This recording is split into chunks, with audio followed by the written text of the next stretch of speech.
దోస సాగులో మెలకువల గురించి, దోస ఏ టైంలో సాగు చేయాలా, ఎన్ని రోజుల క్రాప్ వస్తుంది, దానికి వచ్చే చీడపీడలు ఏంది, ఎలాంటి జాగ్రత్తలు తీసుకోవాలి, ఈ విషయాలన్నీ మనం తెలుసుకునేందుకు మనతో మునుగోడు హార్టికల్చర్ ఆఫీసర్ రావుల విద్యాసాగర్ గారు ఉన్నారు. విద్యాసాగర్ గారిని అడిగి మరిన్ని విషయాలు తెలుసుకుందాం. మీరు చూస్తున్నారు భూమిపుత్ర, నేను క్రాంతి. నమస్తే సాగర్. నమస్తే. ప్రస్తుతం మనం ఒక చిన్న దోస తోటలో ఉన్నాం. ఇంతవరకు దోస మీద మనం మాట్లాడలేదు. సో దోసను ఎప్పుడు నాటుకోవాలి, ఎన్ని రోజుల క్రాప్ చేతికి వస్తుంది, దోసను ఆశించే చీడపీడలు ఏంది, ఎలాంటి జాగ్రత్తలు తీసుకోవాలి, 1 ఎకరం యూనిట్గా తీసుకుంటే రైతుకు దోస పంట పూర్తి అయ్యే వరకు ఎంత లాభం వచ్చే అవకాశం ఉంది, ఎందుకంటే మార్కెట్ రేట్లను అటు ఇటుగా బట్టి చూస్తే. సో మొత్తంగా దోస పంట గురించి మీరు ఏం చెప్తారు? ముందుగా దోస అనగానే చాలామందికి ఫంక్షన్స్ కానీ కార్యక్రమాలు రకరకాల ఈవెంట్స్లలో కానీ అన్ని చోట్ల దోసకాయను వాడుతూ ఉంటారు. నిత్యావసర సరుకులలో టమాటా, ఉల్లిగడ్డ, పచ్చిమిర్చితో పాటు అవసరమైనటువంటి సరుకులల్లో ప్రధానమైనది దోసకాయ. ఈ తీగ జాతి రకానికి సంబంధించినటువంటి దోస తీగ ఉంటుంది. దీంట్లో 2 రకాలు ఉంటాయి. ముఖ్యంగా నల్గొండ జిల్లా మొత్తం మీరు చూసుకున్నట్టయితే ఎక్కడ చూసినా నాటు దోసకాయలు మీకు కనిపిస్తాయి. నాటు దోసకాయలు అంటే పొడవుగా ఉండి దానికి ఆరెంజ్ కలర్ కానీ రెడ్ కలర్ కానీ సారకల దోసకాయ అని చెప్పేసి చెప్తారు. లేదా పప్పు దోసకాయ అని చెప్పి రౌండ్ దోసకాయ ఉంటుంది, ఎల్లో కలర్ లోపలికి అదైపోయి ఉంటుంది. ఆ మార్కెట్లో కూడా పప్పు దోసకాయలు కూడా అందుబాటులో ఉంటాయి. అయితే మార్కెట్లో అంటే ఆ మండలంలో లేదా ఆ జిల్లాలో మనం అమ్ముకునే దాన్ని బట్టి, తర్వాత అక్కడ తినేటువంటి కన్జ్యూమర్ను బట్టి మనం దోసకాయలకు సంబంధించి ఇప్పుడు ఉమ్మడి నల్గొండ జిల్లాలో మీరు ఎక్కడ చూసినా సారకల దోసకాయకున్న డిమాండ్ ఇంకో దోసకాయకు ఉండదు. వెరజ్ మీరు హైదరాబాద్లో కొన్ని చోట్ల తీసుకుంటే రెండింటికి డ్యూయల్గా ఉండడానికి అవకాశం ఉంటుంది. లేదు కొంత ఉత్తర తెలంగాణ, ఆదిలాబాదు మిగతా చోట్లకు సంబంధించి చూస్తే సారకల దోసకాయ అసలు చూతామన్నా కనిపించదు, ఓన్లీ పప్పు దోసకాయ కనిపిస్తుంది. మొత్తానికి దోస సాగు చేయాలనుకుంటే అయితే మధ్యలో ఒక్క ప్రశ్న, అంటే ఇప్పుడు మన నాటు దోస, పప్పు దోస, ఈ రెండిట్లలో ఏది ఎక్కువ నిల్వ ఉంటుంది? అంటే నాటు దోస ఎక్కువ రోజులు నిల్వ ఉంటుంది. రెండోది కాల్షియంకు సంబంధించింది హైయెస్ట్ కంటెంట్ ఉంటుంది దీంట్లోపల. నల్లగొండ జిల్లాలో ఈ సారకల దోసకు సంబంధించినటువంటిది ఆనవాయితీగా చెప్తున్నటువంటి విషయం ఏంటంటే చాలామందికి మనకు దొడ్డి కాళ్ళు అని చెప్పేసి రావడం, తర్వాత రెండోది ఫ్లోరైడ్ బాధితులకు సంబంధించినటువంటి కంటెంట్లో ఉండడం కానీ, ఫ్లోరిన్ కంటెంట్ ఎక్కువ ఉన్నప్పుడు కానీ ఈ దోసకాయ దాన్ని న్యూట్రలైజ్ చేయడానికి పనిచేస్తుంది అనే ఉద్దేశానికి ఈ ప్రాంతంలో ఈ దోసకాయ తినడం ద్వారా ఆరోగ్య సమస్యలను అధిగమించడం కోసం, డైజెస్టివ్ సిస్టమ్ను సెట్ చేయడం కోసం ఇది బాగా ఉంటుంది అనేటువంటిది కొన్ని లిటరేచర్స్ మనకు ఈ జిల్లాకు సంబంధించినటువంటి అంశంలో చెప్తున్నటువంటి పరిస్థితి. పప్పు దోసకాయ నార్మల్గా చేస్తారు. ఏదైనా డైజెషన్ విషయంలో కానీ, గట్ హెల్త్ మెయింటైన్ చేయడంలో కానీ, పచ్చి దోసకాయలు తినడంలో కానీ చాలా టేస్టీగా కానీ జరగడం కానీ ఉంటాయి. సో పప్పు దోసకాయకు సంబంధించింది వస్తే అది కొంచెం పచ్చిగా ఉన్న చేదు తక్కువ ఉంటుంది పప్పు దోసకాయలు. కానీ ఈ దోసకాయకు సంబంధించినటువంటి దగ్గరికి వచ్చినప్పుడు మనం ఇప్పటికే ఆల్ ఇండియా లెవెల్లో ఈ దోసకాయ బయట ఎక్కడ లేదు అని చెప్పేసి శ్రీ కొండా లక్ష్మణ్ హార్టికల్చర్ యూనివర్సిటీ ఆధ్వర్యంలో ఈ దోసకు మన జిల్లాలోనే, నల్గొండ జిల్లాలోనే ప్రసిద్ధి అని చెప్పి పేటెంట్ కూడా అప్లై చేయడం జరిగింది. ఆ పేటెంట్ రావాల్సి ఉంది. సో ఆ లిటరేచర్లో దీనికి ఇంత ప్రాముఖ్యత ఉంది అనేటువంటి విషయం యూనివర్సిటీ వాళ్ళు చెప్పినటువంటి విషయం కూడా మేము ముందు ఉంచుతున్నాం. సో ప్రధానంగా ఈ దోసకు సంబంధించినటువంటిది వేయాలనుకున్నప్పుడు వెదజల్లే పద్ధతిలో దోసకాయలు వేసినప్పుడు ఎకరానికి కేజీ విత్తనం పడుతుంది.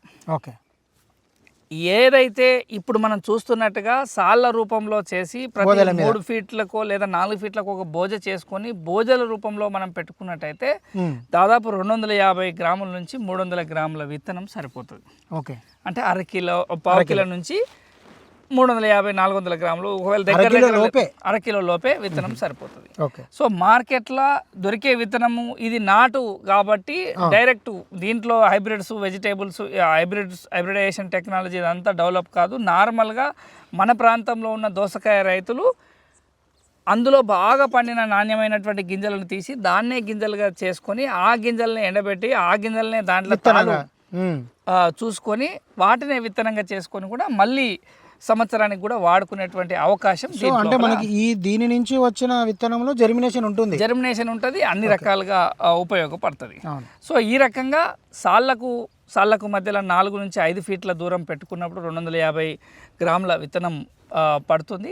అయితే ఈ విత్తనం పెట్టిన తర్వాత 5 నుంచి 6వ రోజు వరకు మనకు మొలక అనేది సర్వసాధారణంగా వస్తుంది.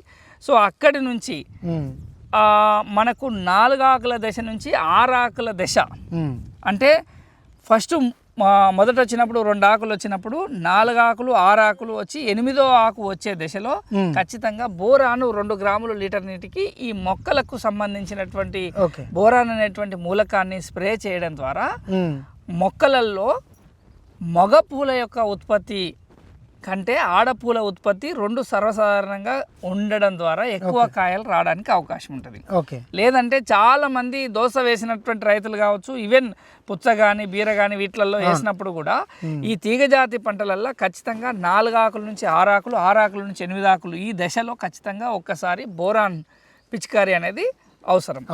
తర్వాత మొక్క పెరిగిన తర్వాత 25 రోజుల నుంచి 30 రోజులు లేదా 30 నుంచి 35 రోజుల మధ్యలో 25 నుంచి 35 రోజుల మధ్యలో కూడా మళ్ళీ ఇంకోసారి బోరాన్ చేసుకోవడం ద్వారా మగ పూల ఆడపూల యొక్క నిష్పత్తి సర్వసాధారణంగా సమానంగా ఉండేటట్టు జరిగేటట్టు చేసినప్పుడు ఎక్కువ మోతాదులో మనకు కాయలు పట్టడానికి అవకాశం ఉంటుంది. ముఖ్యంగా ఇది ప్రధానంగా చేసుకోవాల్సినటువంటి టైం. జాగ్రత్త. తర్వాత మళ్ళీ ఇంకొకసారి 50 రోజులప్పుడు అంటే ఫ్రూట్ సెట్టింగ్ జరుగుతుంది. మొత్తానికి దోసకాయ పంట మనకు 75 రోజుల నుంచి 80 రోజులు, 65 రోజుల నుంచి 70 రోజులు, 75 రోజుల లోపు మనకు కాయ అనేది ఆరెంజ్ కలర్లోకి మారడం, పండు వాడడం, తెంపకానికి వస్తుంది. లేదా 2 లేదా 3 కటింగ్స్ మాత్రమే ఒక దోసకాయ 1 ఎకరంలో మనం పెట్టుకున్నప్పుడు రావడానికి అవకాశం ఉంటుంది. మ్యాక్సిమంగా 90 రోజుల నుంచి 100 రోజుల లోపల దోసకాయ చేను క్లోజ్ అయిపోతుంది. సో అంటే మనం క్రాప్ తీసుకునేది ఒక 20 డేస్ ఉంటుంది, 20 డేస్ 30 డేస్ మధ్యలో ఒక 2 లేదా 3 పిక్కింగ్స్ చేస్తాం మాక్సిమం. అంతకంటే పిక్కింగ్ 5 పిక్కింగ్స్ 10 పిక్కింగ్స్ చేసేటువంటి పరిస్థితి ఉండదు, ఎందుకంటే నేల మీద చేస్తున్నాం కదా. దీన్ని ఒకవేళ తీగ జాతి లాగా పాకించి పందిరులో వేసి పందిరు లోపల తీగ పాకించి చేసినప్పుడు ఏమైందంటే దీనికి ఒక్కొక్క దోసకాయనే సుమారు 1/2 కిలో నుంచి కేజీ వరకు అయ్యే పరిస్థితి వచ్చే దోసకాయలు ఉంటాయి. సో సర్వసాధారణంగా మార్కెట్లో దొరికేవి 200-250 గ్రాములు ఉంటాయి. 4 కాయలు 3 కాయలు 5 కాయలు వేసేసేస్తే కేజీ వచ్చేసేస్తాయి మనకు మార్కెట్లో ఎక్కడ చూసుకున్నాం. సో అట్లాంటప్పుడు ఇది తీగ రూపంలో వేసి ఆ తీగ రూపంలో సపోర్ట్ చేసి ఇంత బరువును తట్టుకొని ఇవన్నీ చేయడం షార్ట్ డ్యూరేషన్ క్రాప్ చేయడం కాదు కాబట్టి నేల మీద సాగు చేసేటువంటి పరిస్థితి ఉంటుంది. సో ఇలా నేల మీద చేసేటువంటి రైతు సోదరులకు ఖచ్చితంగా 2 నుంచి 3 క్రాప్స్ తీసుకోవడానికి అవకాశం ఉంటుంది. ఫస్ట్ కటింగ్ 70 రోజుల నుంచి 75 రోజుల మధ్యలో, సెకండ్ కటింగ్ 80 రోజుల నుంచి 85 రోజుల మధ్యలో, థర్డ్ కటింగ్ 90 నుంచి 95 రోజులు 100 రోజులు, లాస్ట్ కటింగ్ లూటిపోవడం అనేటువంటి పరిస్థితి సర్వసాధారణంగా చూస్తాం. సో ఈ ఎలా చేయాలి ఎలా జరగాలి అని అంటే ఒక దగ్గర పూత నుంచి ఖాత కన్వర్షన్ అయిన తర్వాత సుమారు అది 20 నుంచి 25 రోజుల టైం, 22-23 రోజుల టైం మనకు పట్టడానికి అవకాశం ఉంటుంది. కాబట్టి దీని లెక్క కనుక మనం చూసుకున్నట్టయితే దాదాపు 40 నుంచి 45 రోజులు 50 రోజుల మధ్యలో ఫ్రూట్ సెట్టింగ్ అనేది ప్రాపర్గా జరుగుతుంది, అవకాశం ఉంటుంది. సో ఇలా వాటర్ మేనేజ్మెంట్ ఏంటి, మరి నీళ్ళ యొక్క యాజమాన్యం ఏంటి, నీళ్ళు ఎట్లా అవసరము అంటే డ్రిప్ ద్వారా పెట్టుకున్నట్టయితే రోజు ఒక అరగంట గంట సమయం కేటాయించి ఎప్పుడైతే పూత పిందె పడ్డదో 1.5 నుంచి 2 గంటలు అట్లా పెట్టుకున్నప్పుడు డెఫినెట్లీగా సరిపోతుంది. లేదు తడుల రూపంలో నేను నీళ్లు కాడుతున్నాను జరుగుతున్నాను అంటే మొత్తానికి ఒక 8 నుంచి 10 తడుల లోపల మొత్తం దోసకాయ కంప్లీట్ అవ్వడానికి అవకాశం ఉంటుంది. ప్రతి 4 రోజులకు 5 రోజులకు ఒకసారి మనం కట్టుకుంటే, సో మొదట మొలక గింజ పెట్టినప్పుడు ఒకసారి ఒక తడి కట్టుకుంటాం, తర్వాత మొలిసిన తర్వాత మళ్ళీ ఇంకొకసారి తడి కడతాం, తర్వాత బోరాన్ పిచికారి చేసిన తర్వాత మళ్ళీ ఇంకొక తడి కడతాం. తర్వాత మళ్ళీ ఎదుగుదల కోసం ఏదైనా పోషకాల రూపంలో పైనుంచి పైపాటుగా వేసే ఎరువులకు సంబంధించినటువంటి దాన్ని ఇచ్చినప్పుడు కడతాం. మళ్ళీ పూత దగ్గరికి వచ్చే ముందర ఒకసారి కడతాం. తర్వాత పూత నుంచి కాయ కన్వర్ట్ అయినప్పుడు కడతాం. కాయ మీద ఒక 2 సార్లు నీళ్లు నుంచి 3 సార్లు నీళ్ళు కడతాం. ఇలా ఒక 7 నుంచి 8 దఫాల స్ప్లిట్స్లో దోసకాయ సేన్ అనేది అయిపోతుంది.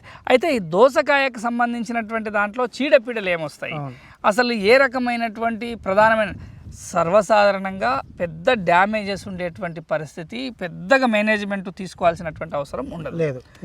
మొదటి దశలో మనం బోరాన్ కొట్టడము అనేది ఎంత కీలకమో, రసం పీల్చే పురుగులు, దోమలు అట్లాంటివి ఏమన్నా మనకు పెట్టిన దాంట్లో అక్కడెక్కడ కనిపించినట్టయితే ఆ కనిపించేటువంటి దోమ రసం పీల్చే పురుగుల కోసం ఏదైనా మందు, అది ఎసిపెటే కావచ్చు, లేదా ఫిప్రోనిలే కావచ్చు, ఇమిడాక్లోప్రిడే కావచ్చు, మార్కెట్లో దొరికేటువంటి ఏదైనా ఒక మందును పైపాటుగా ఒక 20 నుంచి 25 రోజులు అప్పుడు ఒకసారి కొట్టుకోవడం.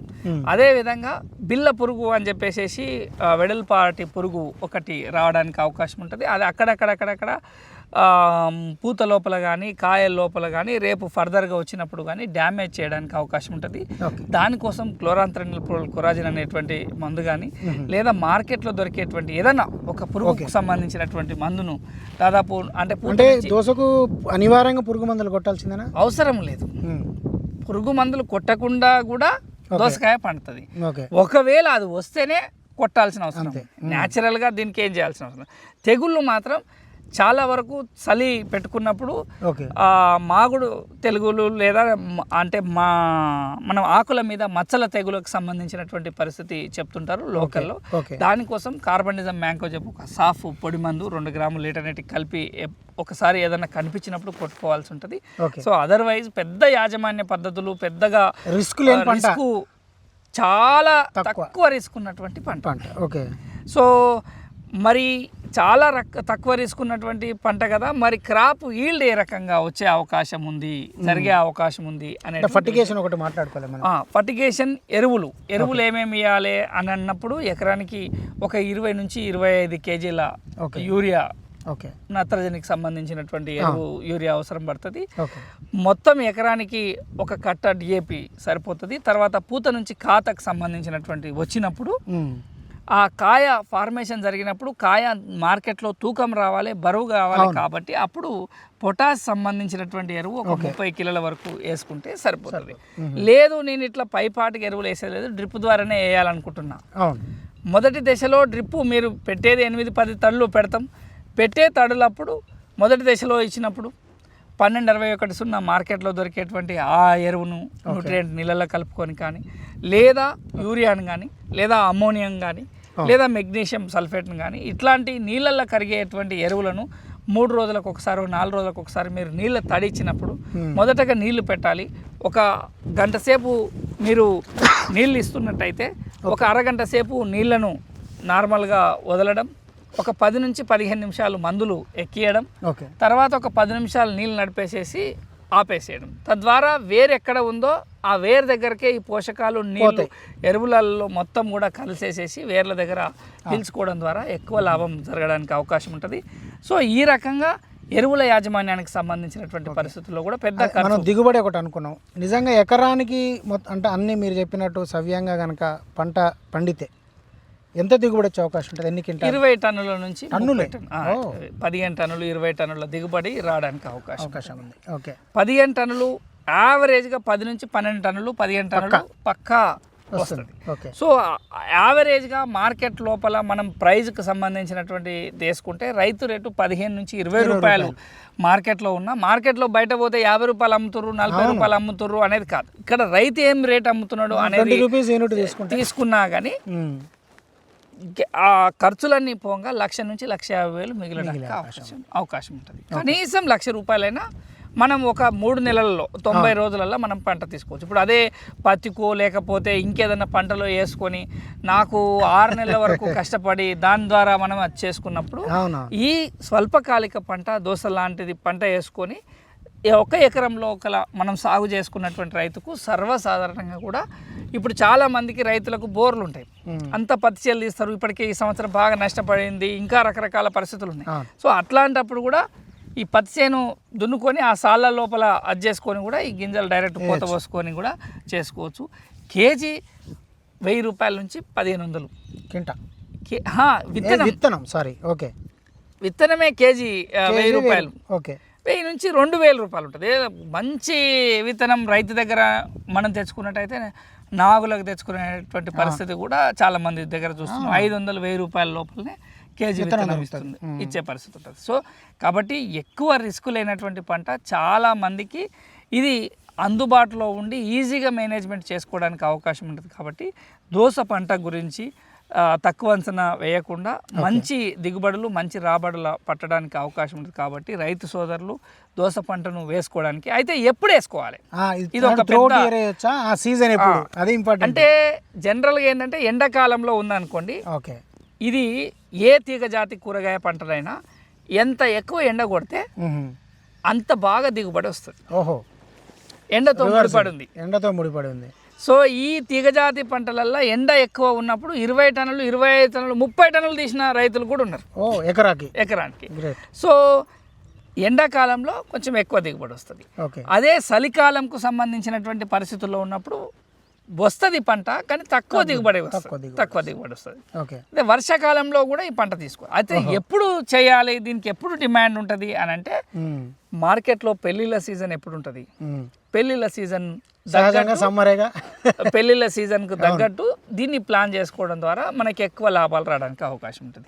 హైయెస్ట్ రేట్ ఎప్పుడు తీసుకుంటారు సార్ ఫార్మర్స్ అని అన్నప్పుడు, ఏ రైతు అయితే ఏప్రిల్ మే నెలలలో నీళ్లుండి పెట్టుకోవడానికి అవకాశం ఉంటుందో, అంటే మార్చ్ ఎండింగ్ ఏప్రిల్లో పెట్టుకున్నప్పుడు ఆయన జూన్ జూలై ఆగస్టులో అందరూ వేరే పంటలకు పోయినప్పుడు ఆయన దగ్గర ఎవరి దగ్గర కూడా ఈ దోసకాయ అందుబాటులో లేనప్పుడు అప్పుడు రైతు రేటే 50 రూపాయలు 60 రూపాయలు 40 రూపాయల కేజీ పట్టేటువంటి పరిస్థితి ఉంది. అట్లా లక్షల రూపాయలు తీసినటువంటి రైతులు కూడా ఉన్నారు. సో సర్వసాధారణంగా వేసుకునే టైం ఏంటంటే వరిసేను కళ్ళు కొయ్యకళ్ళు తర్వాత పత్తి ఇవన్నీ తీసినప్పుడు కొద్దిపాటి నీళ్లుండి తక్కువ కమతాల లోపల వాటర్ అవైలబిలిటీ ఉండి భార్యాభర్త చేసుకునేటువంటి పరిస్థితుల్లో ఉన్నప్పుడు ఈ పంట సాగు చేసుకోవడానికి అవకాశం ఉంది. సాధారణంగా కూలీల అవసరం కూడా తక్కువనే అనుకుంటా. కూలీల అవసరం చాలా తక్కువ మంది పడతారు, తెంపేటప్పుడు తప్ప. పైగా ఒక భార్యాభర్త ఇద్దరు ఒక 2-3 ఎకరాలు ఈజీగా మేనేజ్ చేసుకోవడానికి అవకాశం ఉంది. కాబట్టి రైతు సోదరులు ఈ విషయాన్ని గుర్తుపెట్టుకొని దోస పంటను సాగు చేయడం ద్వారా అధిక లాభాలు పొందొచ్చు. ఓకే, థ్యాంక్ యూ, ధన్యవాదాలు.